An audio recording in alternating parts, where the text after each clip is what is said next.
That was not bad, but I think we are live now, sir. Oh, cool. So we will say hi. Why is this constant? You and I are like talking all the time, and no one tells us we're on. It happens. A big operation like this, you'd think you'd have somebody to point and say, "Hey, we're freaking about to go on." It's technically my fault. I'm supposed to have this thing in my ear. Yeah. That ended up somewhere at some point, so I don't know. Fair enough. But for the folks at home joining us, we continue our E3 2011 coverage. I am Ryan McDonald, but better yet, joining me, of course, is David Jaffe. How you doing, David? Very nice. I'm doing great. Nice to see you again. It's good to see you as well. And I hardly want to keep you talking before we see what this game is, because I've been dying myself to be this close to it up until now. No, this is God of War 4. We're excited. We're proud. It's going to be awesome. That is true. All right, so let's see some Twisted Metal, man. Twisted Metal PlayStation 3. Yeah. So are we going to run it and we're going to talk? There you go. All right. So you want to chat and talk about it, or hit me with it? Well, all right. So we've been showing a lot of multiplayer stuff for a while, and we're just now at E3 really starting to talk about the story campaign. And the story, the campaign is 1-player, 2-player co-op, split screen, and also online 2-player as well. And it really is. This is one of our bosses in the game. Crazy. Oh man, I'll tell you what. I've been so impressed with a lot of the games here. Oh my God! But I will say I love the fact that we really I love that we still have some old school kind of crazy over the top stuff going on too. In this world of super realistic video games. But so this is sort of the idea is that the bosses are really long, they're really epic. This is like a 7-stage boss. And this is like where the boss is a big red giant over in the canyon? Well, no, so what happens is we missed the cutscene at the opening, but so there's 3 core contestants. Each contestant has their own boss, it has their own number of levels, as well as some shared levels and different events. And what's happening is each contestant, Sweet Tooth, Dollface, and Mr. Grimm, have been given a huge crap ton of money from Calypso Industries, who's kind of running this underground hidden contest, and to sort of build their own boss to take out the other contestants. So what we're looking at, or what we will see in a moment, is the actual boss that Dollface has constructed, which we're calling Iron Maiden. And she's got 7 stages, the first of which is she's got these minions racing around in these limousines, and you're trying to shoot down or destroy her sort of main captain in the red limo.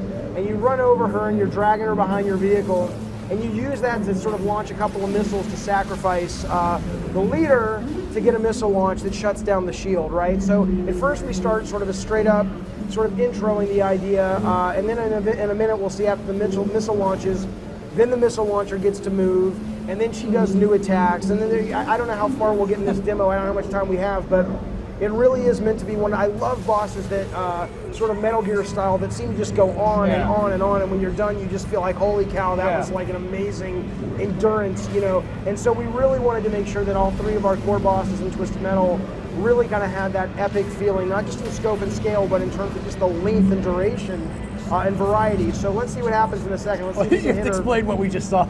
All right, so he just sacrificed one of Dollface's kind of captains, and in doing so, he's earned, the player who's playing right now off screen, has earned the ability to launch a missile. And as you can see, she's not actually red, she's got a shield on her. The only way to take down the shield is to hit her a couple of times. So we've hit her once, and clearly she's getting pissed off. She starts to bring out some new attacks, and also what we also see is the missile launcher now starts to move. So if you look at this level, it's all kind of a ribbon chase on the side of a mountain road. So now we've got to chase after the limos. The missile launcher started to move. Iron Maiden is starting to do more and more attacks. And so now, but it also, we throw into it the added challenge of, holy crap, this is kind of a high-speed chase on the side of the road. And so after we do that next missile launch, I'm hoping Drew's the guy who's playing, he's easily play off screen. Drew, if you can get, you can do it. Do it quick, because we don't have a lot of time. But no pressure though, Drew. Well, But for E3, we tuned this to be real fast. Like you're seeing, the missile launcher's not moving that quick, and the limos are easy to kill, because we wanted to be able to communicate to people watching the variety of stages just in a single boss alone. And so, that was interesting. So that answers my question. You can go off the edge. Oh yeah, absolutely, you can go off the edge. And depending on the difficulty mode you're playing, in default you go off, we take some damage, we respawn you, but anything beyond that, it's either instant death or it's instant death back at a checkpoint. So, we really wanted to make sure that players who were really into the challenge had an option, but we didn't want to make it so hard that people who are coming into Twisted for the first time were overwhelmed with difficulty. So, all right, so now we'll see. Let's watch what happens after she gets hit the second time. And she's doing her best to stop that missile, right? She is. Now, again, to be totally fair, I mean, we are at E3. We're not final. She's going to be doing a lot more attacks up on the road as well by the time we ship in October.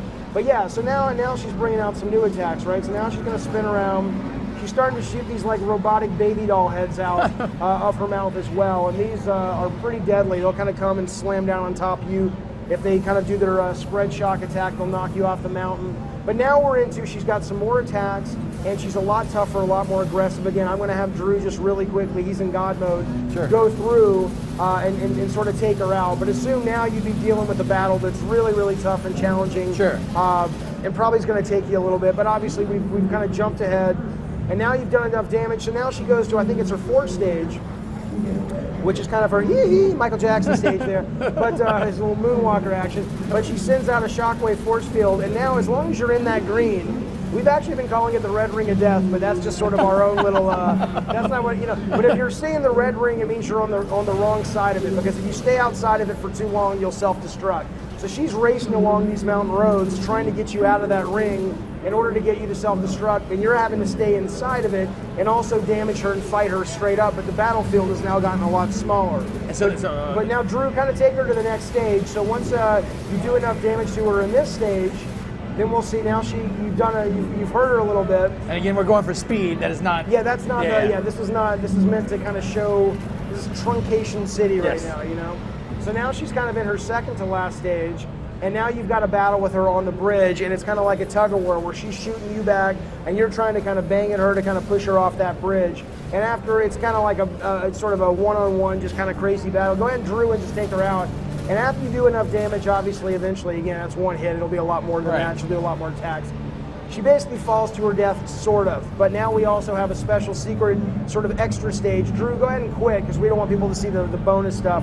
But there's more to it than that. And so, kind of a surprise stage at the end. So it really is. Now, if you actually imagine the way that we're going to tune that, we really want that battle to be on the fast side, we're talking 35 minutes, but on the long side, it's like a freaking hour-long boss battle. I want it to be one of those battles that we never want you to get to the point where you throw your controller at the TV and have like a shelf moment, but we want those bosses to definitely be a situation where you're so freaking mad that you almost do it, and you go to bed pissed, and you wake up the next morning, and I love those where you wake up and you just get it instantly because you've slept on it. I want it to be one of those bosses that when you get it, just feels great to have taken her down. That's awesome. And so, and this is sort of her intro that we missed. So yeah, that's Iron Maiden, and we're talking a lot. We're starting to talk a lot more about the story, the characters, the single player. But obviously, over at the booth, we're also doing brand new level, New York City, tons of great destruction. Our nuke level, which is our big sort of team clan-based mode, and I think it's going well so far. But it's hard to say.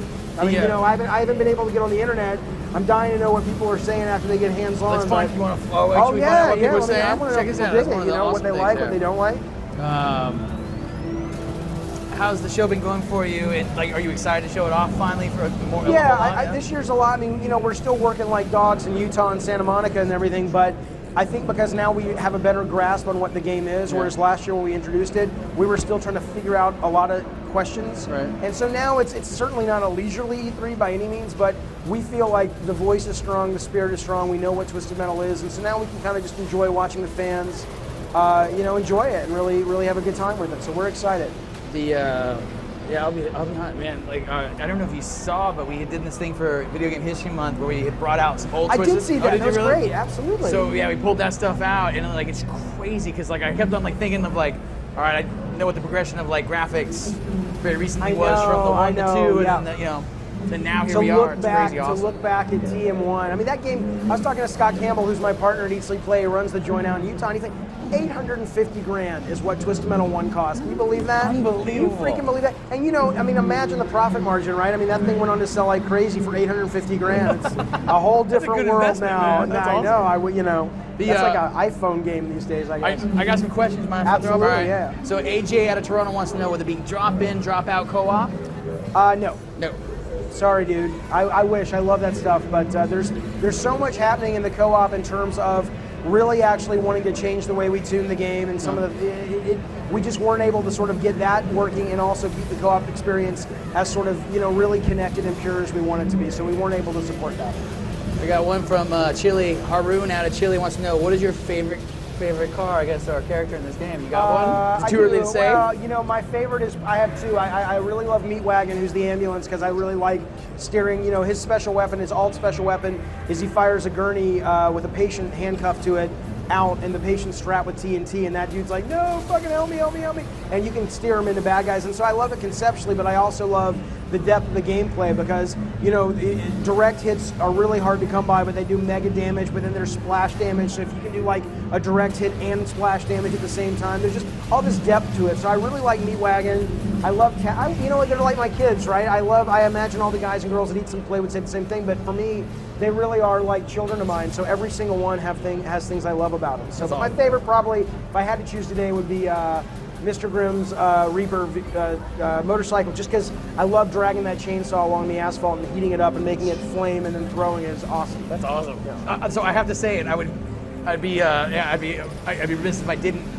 Seeing Sweet Tooth transform fully into flying robot shooting, it's awesome. I love it. Yeah, now let me just be clear, because some people have seen our trailer and said, oh, it's Transformers, what the hell, where's Michael Bay? And I actually I like Michael Bay movies, so I'm not knocking Michael Bay. You know, God willing, we'd be as successful as his stuff. But no, it's just Sweet Tooth. We look at this as much as a fighting game as a shooter, and so every vehicle has pros and cons and things they're good at and things they're not. Sweet Tooth can transform, he can fly for a limited time based on how much turbo he has. Some of his more powerful attacks in robot form drain turbo. So it's not like suddenly every vehicle in the game is a robot. That's just one of his things that he does really well. And to be fair, right, Twisted Metal Black, he kind of rolled up into a robot, so he did, whatever. But even going back to that depth that I'm so proud of the team in this game is that it's like, yeah, okay, so you can be the robot and you get flight. You get the ability to kind of do recon, get in, get out, go capture the leader in nuke mode.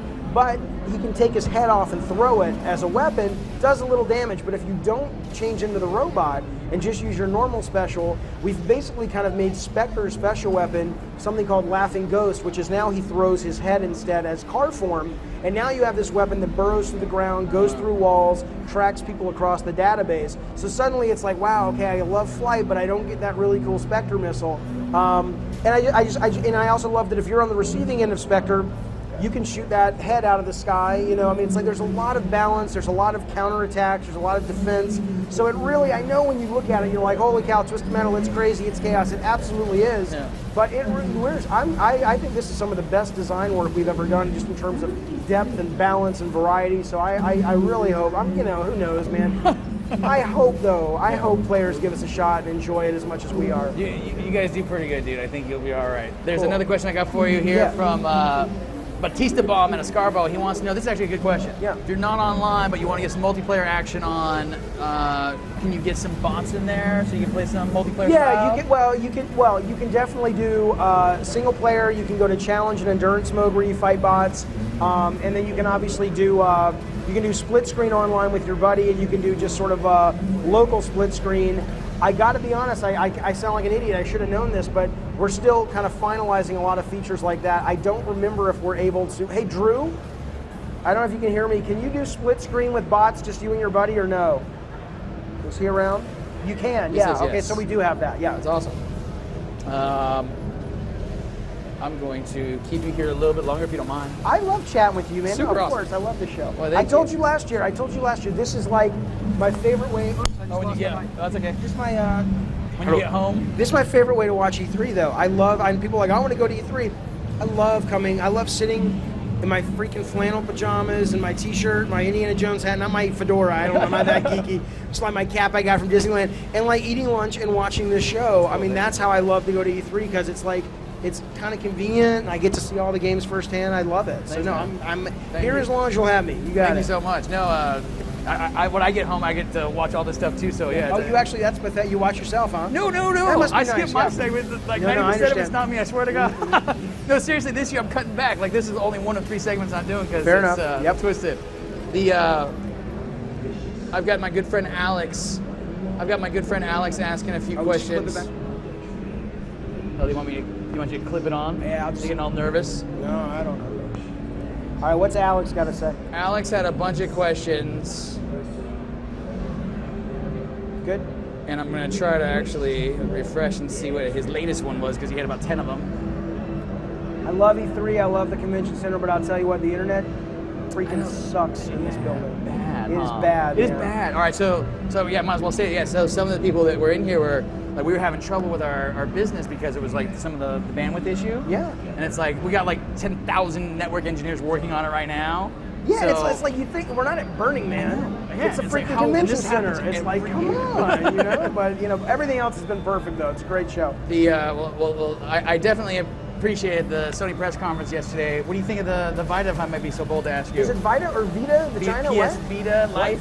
Life, I don't know. I tell you what, I love the price. Yeah. I was very happy with the price. I was surprised by the price. Yeah, I'm excited by it. It's funny. Everybody's like, Uncharted looks great, and I love that developer. I thought their Siphon Filter stuff on the PSP was just awesome. Yeah. So I think it's going to be an awesome game. The one that I really like the most in terms that I can't wait to play, what's it called, Ruin? What was kind of the Diablo-y top-down dungeon isometric I think you're right, from yeah. Idle Minds? That looked really fun. So no, I'm very excited by it. I mean, somebody asked me today, are we doing a Twisted?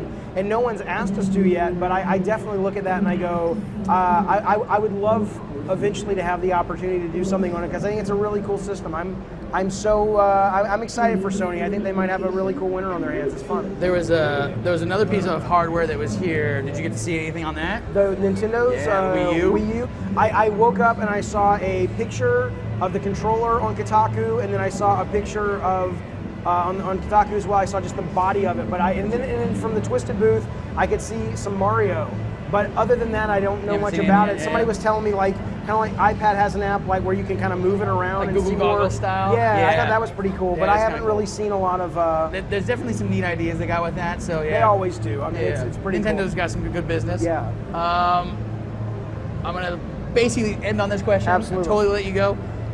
This comes from a Jaffe fan, so good person. His name's Jaffe Fan? Yeah, it says from Jaffe fan, and he Okay. says that his location's Home Sweet Home. Could you go into a little bit of detail about the customizations in terms of vehicles? I could. I'm not allowed to. The PR girl, who, All right. believe it or not, That's I mean, you out look at there. her. She's pretty attractive, a nice lady, and come up. Can you come up? Can you come up? Do you want her to come up? I would love for her to Melissa, come up. come up. You want to come up? Come No, up. she is ignored. That is a definite no. Okay, but the point is, she's really strong. She's Yes. a black belt, Yes. and she's tough. Yes. And she's mean. You wouldn't know it by looking at her. I told her the other day she kind of looks like Katy Perry, and she's like, "Oh, She that's so does? nice." She does look like Yeah, she Katy does, Perry. yeah. She does actually, but she's a freaking black belt. So but here's- Really? Really? Yeah, she is. All right. Here's what I will tell you about her though: is not her, but about the customization. Absolutely, we are excited about that concept, but. If she wasn't sitting there, You tell I me would all about spill it. the beans, All right. and we are going to spill the beans. But I have a wireless internet backpack. I can come absolutely, meet you somewhere later. what I will promise you is, though, our balance is always important. So if you're looking for the customization to come in and suddenly, okay, I can put this gun on this gun. It's not that, because it's kind of like going, hey, I want to give Ryu Chun-Li's bird kick or whatever. It's Right. like, no, you want to have sort of an Make it- identifiable sense of this is what this character does. But that doesn't mean we're not going to let players Get some of the individual special awesome. express themselves, and Excellent. that's all I can say about that. All right. Look, she's coming. Shit, she's coming up now. We got to run. On that note, yeah, I we will let gotta you go, Good sir. to see you, man. No, thank you. All right. Always a pleasure. Really Me too, appreciate me it. too. Everybody, David Jaffe. So there you have it. Twisted Metal. It is coming soon. When is it actually coming? October 4th. October 4th. Yep. Fantastic. Same day as, I think, Batman, right? Oh yeah. We had Arkham City here. That's what you told me, and I'm like, well, we got multiplayer. Thank God we got Yeah. multiplayer. Not to say that they're better, we're not. I'm just saying that Batman is like the juggernaut. You got to get out of the way of Batman. Dude, whatever. Are you? I will be honest. I think most people will agree with me out there. Come October 4th, that is a day that there will be two games that I know I will need to get. Well, that, so. I'll tell you what, I appreciate. That's very nice of you to say. We all appreciate that. Thank a you. lot of us looking. David, All thank right. you so much again. Appreciate it. All right, everybody. There you have it. Twisted Metal coming soon. October 4th, actually. This is Ryan from the stage. We're going to be going out to the field, checking with Homer. Back on the stage for our closing of E3 2011 Day 1. Thanks, y'all.